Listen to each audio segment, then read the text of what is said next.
All right, Assalamu Alaikum everyone. We'll go ahead and we'll get started. So thank you for joining me today. My name is Ali. And a little bit about myself before we jump in. I am a fairly recent graduate of UOIT's criminology program, and I've done sales for the bulk of my professional career. Outside of sales and work, I'm involved in a nonprofit organization called the Wolf and Lion Foundation, which focuses on providing resources to youth such as yourselves in specifically getting into industries where they might not have access to resources to. Outside of that, I'm also involved in an organization called the Muslim Awards of Excellence. If you have any questions about either of those organizations, feel free to reach out to me after the end of this session. So we'll go ahead and we'll get started. So today is day one of standing out in a competitive job market.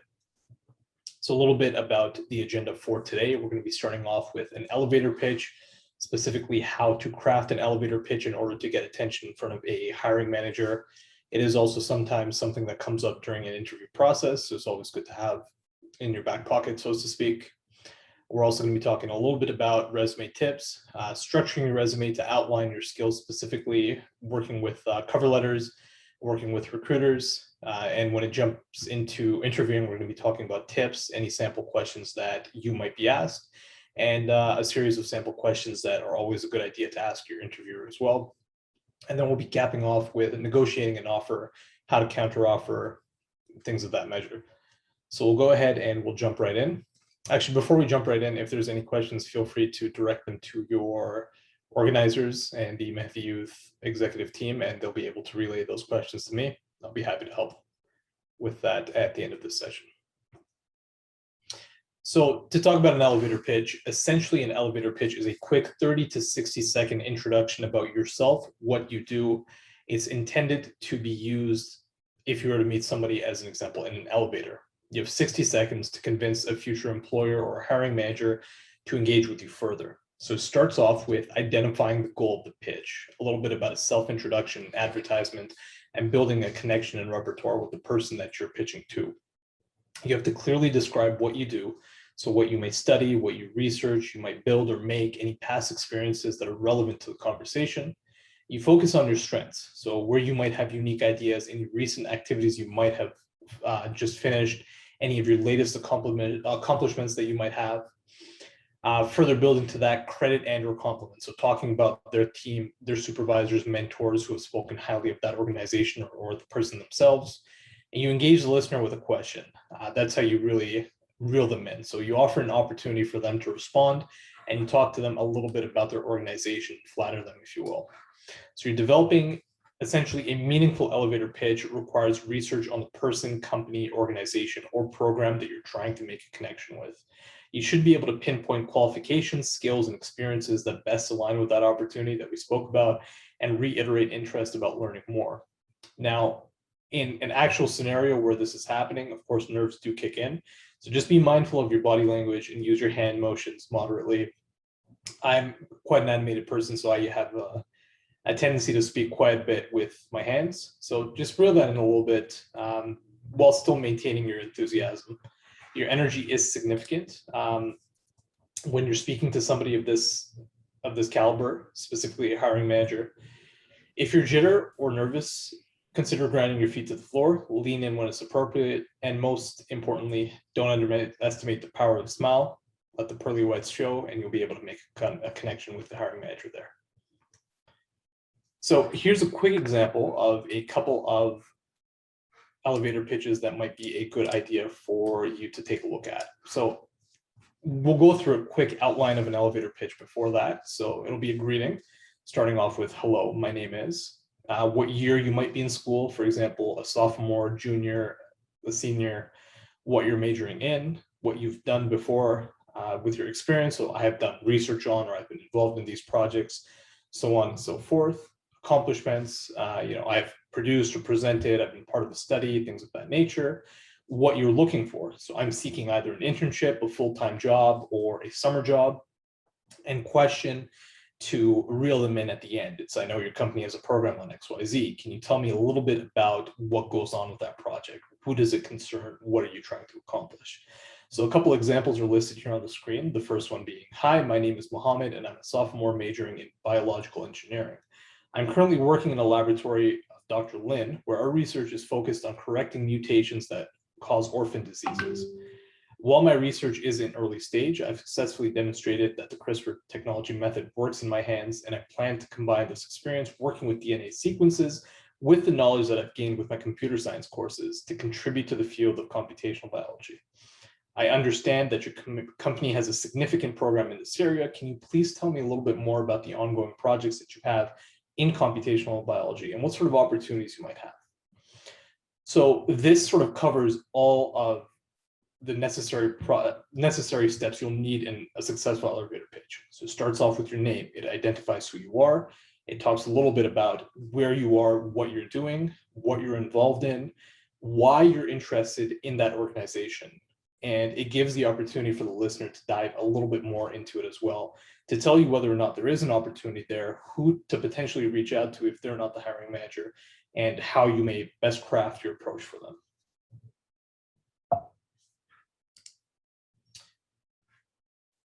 So now we're jumping quickly into your resume. So before we sort of talk about how to best capture a resume in the best light to be presented to an organization, we can talk about the key points.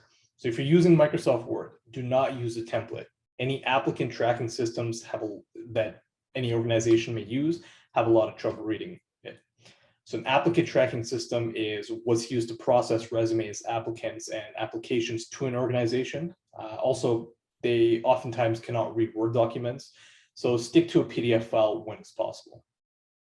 You also want to keep it to one page, so you may use 2 pages only if you have an advanced degree like a PhD or a master's in a very technical field, or if you have extensive experience over 10 years. In most cases, it may not apply, so it's best to keep it to 1 page so someone can quickly scan, pick out what they need from your resume and your experiences, and relate that back to the role at hand. Do make sure to list all of your experiences, honors, and leadership experiences that are relevant to that conversation. As an example, if you're applying for a sales role, you may not need to list anything that you might have done in high school, as an example, because it might not be relevant to the current position at hand unless it focused specifically on metrics and numbers that might appeal to a sales leader. Other things to consider, and this is something that comes up very often when we're dealing with people of color, unfortunately. If you're a Canadian US citizen or hold a permanent resident visa, you should consider including this in your resume. A lot of times our applications are simply screened based on names, and the unfortunate truth is a lot of people will think that you're trying to apply for a job simply for a resident visa. You can include that in there if you think an organization might discriminate against your application. Definitely make sure you're including your phone number as well. Have a professional voicemail recorded, something that's clear and concise and gets the point that you're a professional to deal with. Definitely also include your email address. Make sure it sounds professional. Avoid any numbers or nicknames. You don't want something that says, I like pizza 2001 at gmail.com. I would highly recommend maybe purchasing a domain with your name in it and then having a mailing address there. It only costs a couple bucks a month. Another thing to consider is if your GPA is very strong and if you're in a field where GPAs matter a lot, or if you're going into an organization where they tend to look at GPAs, definitely include that. Include the scale if you list a GPA, so don't just list 3.7 if it's out of 4.2. Make sure you include what it's out of as well. Quickly jumping ahead, you want to be outlining your experiences. For each experience on your resume, you want to write something called a PAR statement. What PAR stands for is P, to describe the project, context, or task or job. The A stands for activity, and the R stands for results. So always remember PAR. We have a couple examples of before and after that are listed on the screen here. So before, it's somebody who was in the theater marketing intern position at the Cambridge Performing Center in Cambridge, Massachusetts. So they talked about responsibilities, including coordinating artist press release, compiling tracking sheets based on information from reservations and box office attendance. What you want to do is make sure it's very concise. You want to talk directly about the activities you were doing and what the results were from that activity. So you coordinated press releases that contributed to an increase in annual sales by 10%, because you're mentioning direct metrics here. You compiled and maintained a mailing list of 10,000 customers, CPC's largest ever. So you're talking about the direct outcomes and benefits that resulted from the activity that you're doing and what you worked on. Moving on to the other side. So before, it was somebody who was a marketing analyst at Bright Consulting Group in New York. They talked about a little bit about their experience. So it says, I analyzed competitive strategies for clients in the biotech industry, data gathered, assessed profitability of strategies.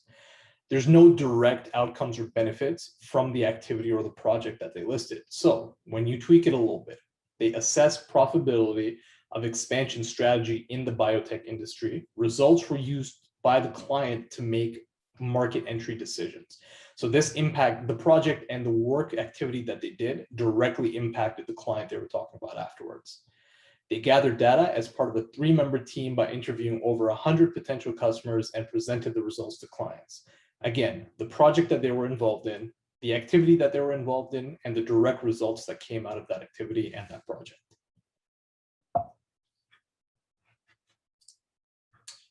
Here are some other examples of PAR statements. So if you're a Burger King team member, you worked in a fast-paced environment, received food handling, cashier training, and experienced assembly line work.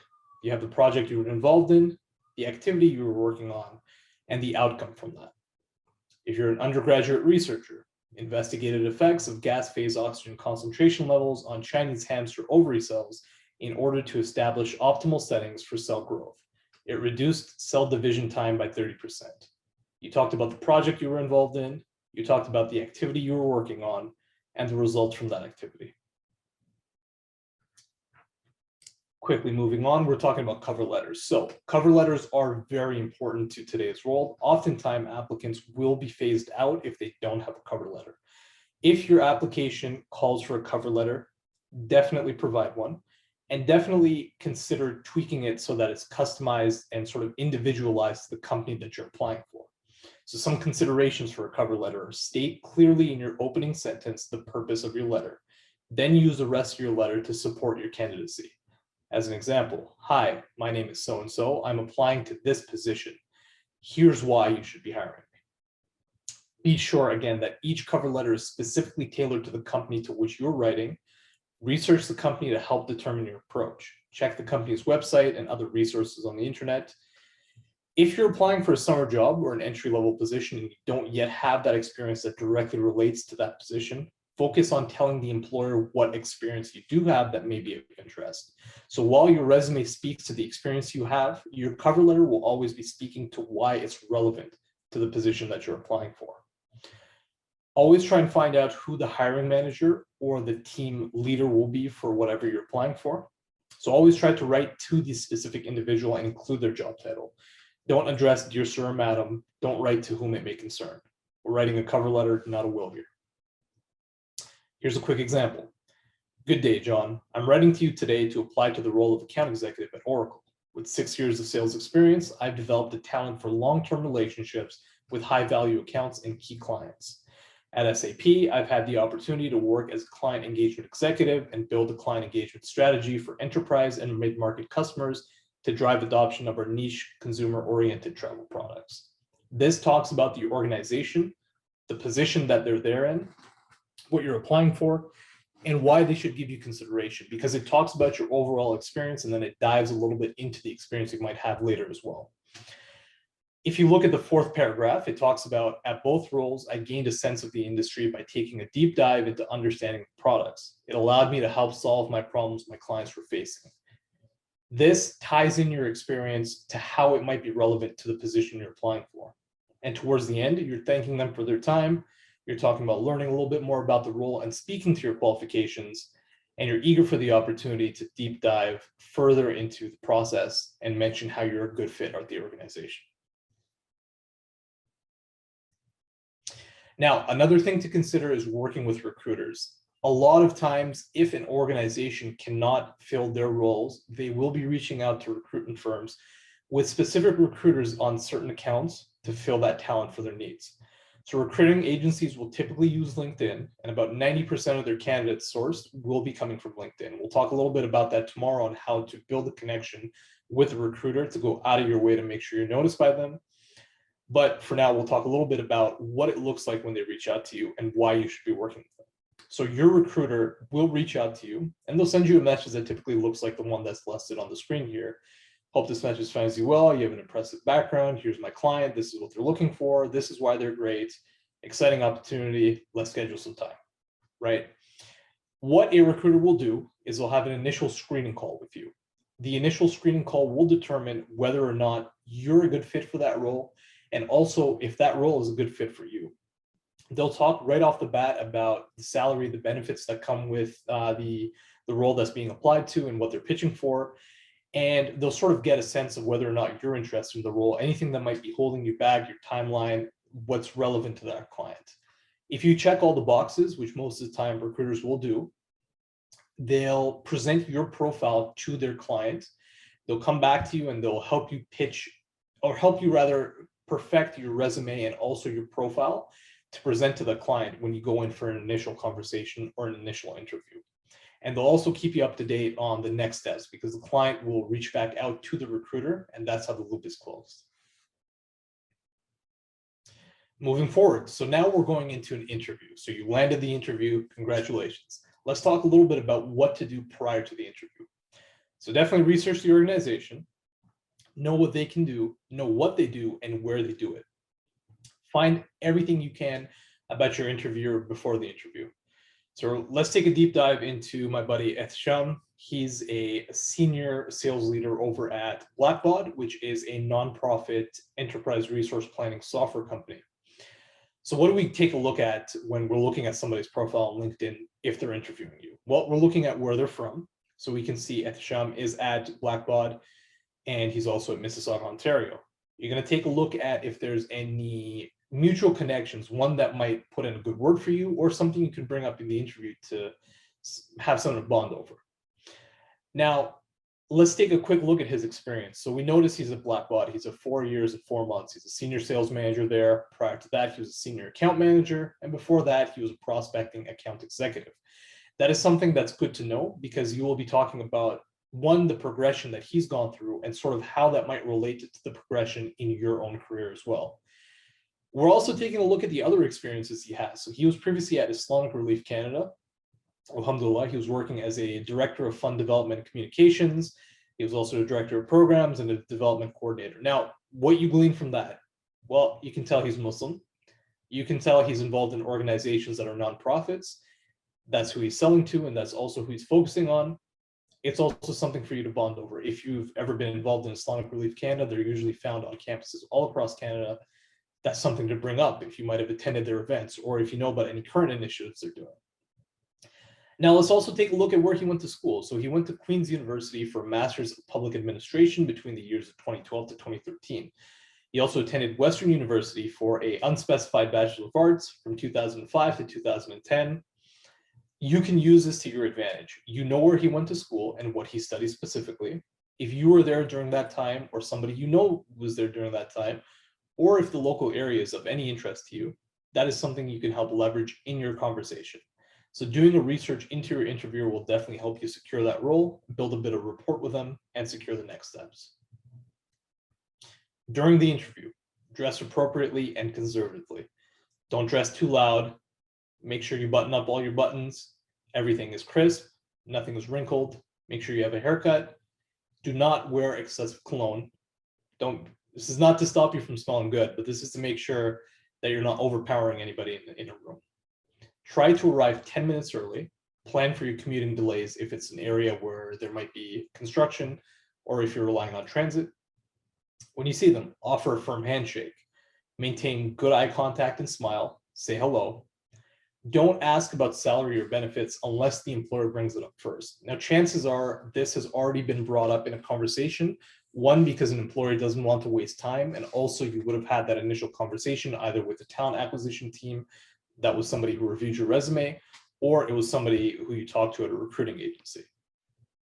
If they ask you questions, keep them brief, 2 to 3 minutes, unless you're asked to elaborate further. Make sure you reply on time. Keep your answers well enough that it covers the information that they asked for, but not when you're droning on. Specific quantifiable responses are the most compelling. Now, what that means is if they ask you about your targets and how you achieve them, talk specifically about As an example, any quotas you might have, how you achieve them, what number to your quota you achieved, how it looked like for the rest of your year and month to month as well. Be clear on how you fit the job opening. Convince them with examples that you could be a valuable team member. Now talk about your prior experiences and how great it was when you were when you were working in a different organization. Relate that back to the current organization, what their values and their goals are, and how that might help further their agenda to help you land that role. Make sure you express your appreciation for the opportunity and inquire about next steps. Now, inquiring about next steps, I'm sorry, are there any questions so far?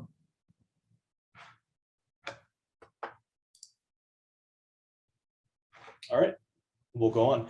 So inquiring about next steps is typically what's known as a soft close. What you want to be doing is asking for the next steps. You want to ask for the next meeting. You want to ask for their timeline, how they're doing things. Even be so bold as to ask them, when can I start? That type of enthusiasm will show your employer that you're very serious about this opportunity, and it'll also get an answer for you of whether they're moving forward quickly in their timeline, whether they're still hesitant about you. It'll allow you to read the room and sort of pick up what they're dealing with. Here are a couple sample questions that you might get asked as well. What motivates you to put forth your greatest effort? Now, if money motivates you, don't be shy to mention that. A lot of employers will appreciate your being candid with them, because what that'll show is you have a specific target in mind. Now, if they ask you what motivates you, you just say money, that's not going to be a good answer. Tell them why it motivates you. Maybe that money is used to achieve a better lifestyle for your family. Maybe you have family members to support. You have old grandparents that you need to take care of. You have a house that's aging that you might want to move out of. You have brothers and sisters to put through school. Something that'll give them quantifiable answers, and a good enough motivation is going to be what's key here. Another question they might ask you is, tell me about a leadership role you've had. What makes you a good leader? So speak about any leadership qualities that you might have, whether or not you've had a chance to apply them in a previous role or not. If you haven't, you can be candid. You can be upfront and let them know you haven't had a leadership position. You might have a volunteer organization that you volunteer with, and you might need to step up individually. Having a hard title is not necessarily what's needed here. It's anything where you stepped up as a leader to help contribute to something and achieve an end result. Talk about that. Talk about your experiences and how they relate back to the role. Another question they might ask is, where do you want to be in 5 years, 10 years? That's an excellent question as well. You can tell them you want to stay with the organization if you'd like to. You can tell them you want to stay in the industry, or you could also tell them your future goals. As an example, if you're just hired as an engineer in training, you can talk about how in 5 to 10 years you want to work on bigger projects, you want to work with bigger accounts, and that you want to eventually get your licensing for engineering. If you're working consulting, you can talk about how you want to eventually lead a team. If leadership isn't something you want to look into, you can also tell them about how you have specific goals to go into certain industries and work with certain accounts.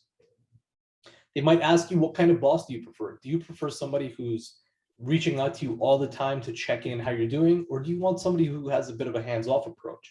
Now, make sure whichever style that you do prefer, you talk a little bit about why you might prefer it, right? If you tell them you prefer a boss who's sort of hands-off, you want to make sure you specify your motivations for a boss like that. You tell them, absolutely, I prefer a boss who's a bit hands-off because I prefer to work alone. I prefer to get my work done and just put my head down and work, essentially. Whatever your reasoning may be, provide reasoning for whichever type of boss you prefer. A question you might get asked is, how are you conducting your job search and how will you go about making your decision? What they're looking for here is if there's any opportunities that might eliminate you from this interview process. Now, one thing to keep in mind is that is a question that recruiters will often ask you as well. And if you tell them you have a lot of opportunities on the go, that might disqualify you from the opportunity they're presenting. Just let them know you're casually looking. But if it comes up in an interview scenario, you can let them know if you have hard offers or if you are expecting any offers from any other opportunities, because that might help motivate them into presenting an offer to you quicker. They might ask, why do you want to work for this organization? Now, that's where it's crucial to look into the organization you want to work for. Mention any specific clients they might work with. Mention how you like working in that industry or what they bring to the table that's different from any other organization. They might also ask you, what do you know about the organization? And again, doing your research really helps here. They might ask you, in what ways do you think you can contribute to our company? That is an excellent question. They might typically ask that question if you haven't been able to quantify what you bring to the table. That might ask you this early, they might ask you this late, but you have to relate your experiences back to the role at hand and talk about how you're the best fit for this opportunity. In addition to that, you might get an unusual question. They typically ask that because they want to see how you react under pressure and stress and see how you come up with an answer. So stay cool, take as much time as you need, and give them an honest answer. It could be something like, if you could be a superhero, which would you be and why? It could also be, how would you describe making an omelet to someone who's never done that before? Of course, you might not get these questions. You might get something completely different that throws you for a loop, but it's something to keep in mind, that the motivation behind asking that question is just to see how you react under stress and pressure. Quickly jumping ahead, here are a couple questions that might be good to ask the interviewer at hand. So can you tell me about the primary people with whom I would be working with? Now, this helps you identify the demographics for the team. Is it typically a younger team? Is it someone that you'll be working with, people who have a lot more experience than you, who are tenured in the field? It'll help you identify whether or not you'll be a culture fit right off the bat. Another good question to ask them is this a new position or am I replacing someone? That helps you determine the growth velocity of an organization, whether they're adding headcount to that specific team or not, or if it's somebody who just left. If it's somebody who left, you can talk about why they're leaving. Are they going on maternity or paternity leave? Or were they let go? What is the motivation behind them filling that role that's now open? You can also ask about the people who've preceded me in this position and in the department. Where are they now and what are they doing? So this is a good question to ask because you might have done your research on the interviewer and seen how they've progressed through the ranks, but now you can talk about the people who are no longer on that team. What are they doing? It'll allow you to see what sort of avenues you have within that organization from the role you're filling in today. Another good question is, what is the current work culture for this team? So you can identify whether it's a work hard, play hard organization, or whether it's people who just want to put their head down and work. A lot of organizations are very different. Of course, everyone's familiar with startup culture. If it's a good fit for you, excellent. This will help you identify whether that organization is like that or not. You can also talk about what is the most significant challenge facing your staff now. What sort of stress is brought on by that role not being filled? So it'll help you determine whether you can accomplish that or not, and whether or not it's something you even want to get involved in. You can also ask them, what are your plans for expanding the current sales team, the audit team, the research team, or the department? What this will allow you to do is determine how they grow and what they do when they're under growth. As an example for sales team, if they're growing too rapidly, they might slash territories for a certain representative. If that's not something you're interested in, you'll have that candid answer there. You could also ask them, what have been some of the best results produced by people in this position? The reason why you can ask that question, is a great one to ask in an interview, is because it'll show them that you want to be someone who comes into this role and produces the best results possible, not only for yourself, but for that organization, and that you're forward thinking in that you're already putting yourself in that position. It'll also allow them to imagine what results have been produced, whether they're achievable or not, and they'll also start seeing you in that role already. You can also ask them, could you describe the hiring process? Now, this one is a great question to ask, and the reason for that is they'll tell you whether or not there's a round of interviews to go through after that, whether or not you're going to be going through a group interview, which typically isn't that common anymore, but it's still done by some organizations. You could also ask them, is there anything we've discussed today that would give you concern regarding my candidacy? Or an alternative way to ask that question is there anything that we talked about today that you need a little bit more clarification on? Or is there anything within my qualifications that I can speak to? This will allow you to sort of get a last glimpse into the interview process to see whether or not you're likely in the running or not. They'll tell you up front if there's any concerns, so you can address them. This is your last shot to sort of put yourself in the best foot forward. Now, again, for the final question, when do you expect to make a hiring decision for this team? It'll go back into the hiring process. It'll give you the timelines. It'll also be the perfect opportunities for you to have that soft close and sort of ask them whether or not you're somebody they're looking into hiring. And they will tell you whether or not, yeah, you should be hearing soon from the recruiter. We expect to send an offer next week, or we'll be sending you an offer by the end of day today. Those are great questions to ask as well. Now, the best stage is when you actually receive an offer from an organization. So we're going to be talking about how to negotiate an offer and how to negotiate that offer with a stronger position behind you. So once you get an offer, you take a look at it. It's not up to your standards. You don't like it, no problem. You have to respond gratefully, even if that offer is below your expectations. Ask to have some time to think about it and agree on a response date. Let them know, hey, absolutely, I got to think about this. I got to talk to my parents. I got to talk to my spouse. No problem. Let me get back to you Friday evening and we can talk about it further. Consider all your factors, including your own strengths and weaknesses as a candidate. Is there somebody else who might take this offer who's better equipped? Or alternatively, you have a lot of strengths. You've worked at a lot of different organizations with different roles, and you can bring a fresh face, a fresh idea and way of thinking into that organization. And that's why you should be offered a higher salary, as an example. Think about how serious you are about this certain position over another. Would you get an offer from another organization or another opportunity? Do you have other offers with pending deadlines? As an example, are you able to push this back and potentially look at a different deadline? Take a look at all the opportunities that you have in hand.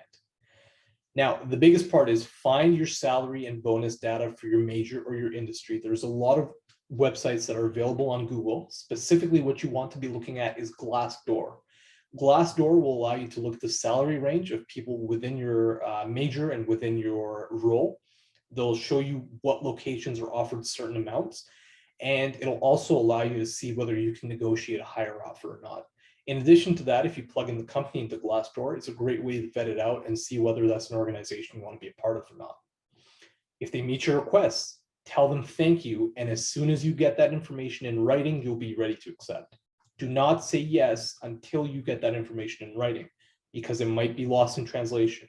A sales leader might be happy to offer you a $100,000 salary, but it might not be cleared by HR or their talent acquisition team.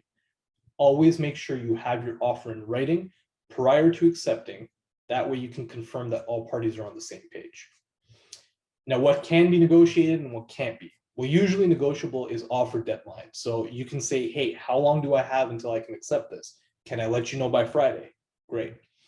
You could usually negotiate your start date. Most organizations are fairly flexible on a start date within a 2 to 3 week range because they understand you might be wrapping up a project or anything else at your old role. Your salary typically is usually negotiable, especially if you do your research. You can find out your salary and bonus data as well.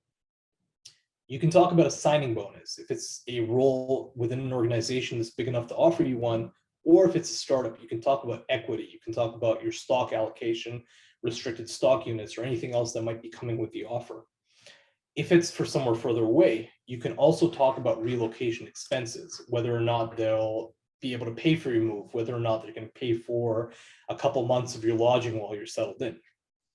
You could sometimes negotiate telecommuting. Now, work from home is the norm at this current time due to COVID. However, that's not always the case. So you can find out whether you're able to telecommute to that role, because you might need a day or two at home, or you might prefer just to go into the office for a day or two. You could also sometimes negotiate a position title, just so you can show success and rather succession within your experiences. That's not always the case, but it might be sometimes. You could also talk about position location. As an example, if you're located in Canada and you're interviewing for position in Australia, you might want to stay within a metropolitan area such as Sydney, where there's access to resources, but the position and the office itself might be based in Melbourne. You can potentially negotiate where you'll be based out of and what your home office will be. You can typically negotiate your performance review timing and frequency. Now, organizations typically review performance every quarter or every half year. Some organizations, such as software firms, such as SAP, typically have a performance review once a quarter, and you'll have an additional meeting with your leadership every half year. You can sometimes negotiate a non-compete agreement or time frame. As an example, if you're working at a recruiting firm, you might have a non-compete agreement that states you cannot reach out to any old accounts for a year's time. You may be able to negotiate that. Typically, I have not seen it be able to be negotiated. Usually, what things aren't negotiable are your vacation. There's a standard 2-week vacation time in Canada. Some organizations will give you that. Some might give you a little bit more. They may or may not be willing to budge on that. You typically cannot negotiate a health insurance because these are group benefits that are provided by an organization. That's a plan that they buy into. So you cannot negotiate that. You cannot negotiate a retirement savings plan, whether it's a 401k, whether it's a stock matching program. You cannot negotiate that because that is board wide. You typically cannot negotiate a non-disclosure agreement because a company will want to protect its intellectual property and proprietary rights to any of its products that it may have, and they will not be willing to budge on that. You cannot negotiate other benefits that apply to all employees. You cannot ask for a higher stock match program. You cannot ask for a higher rideshare program or any other benefits that may apply to all their employees, because typically organizations will not want to budge from that. Are there any questions so far before we let it go?